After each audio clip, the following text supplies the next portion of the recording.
বুঝলি মিসাইলটা ভালো করে পরীক্ষা করা লাগবো, তাইলে মার্কেটটা ধরা পারবো। পৃথিবীর যে অবস্থা চলতেছে। এই বিজ্ঞানী খারা, তুই নাকি রকেট বানাইছস? আমি মান্দা বেললো চান্দা দে। চান্দা দেও নি লাগবো। এই চান্দাটা লো। চলেন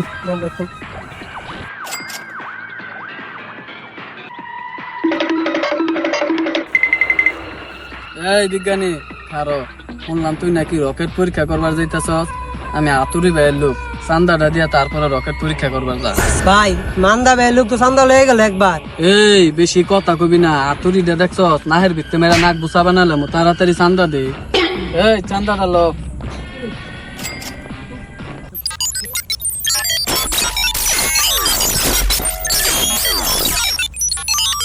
কি গো বিজ্ঞানী সাহেব, রকেট পরীক্ষা করবার আইছেন? এই যে বিঘায় বিঘায় সম্পত্তি, না আমারও আধা কাটা জায়গা আছে, আমারও কিছু দেন, চা পান খাওয়ান লাগবে। ভাই আর তো কয়েক জায়গায় চান্দা দিয়ে এলাম, আমার সব শেষ। এখন যদি আপনি চান্দা দিয়ে দিলেন রকেট উড়ামু কেমনি? এত কথা শুনবার চাই না, কাম হইতো না, দেখা দেন আগে।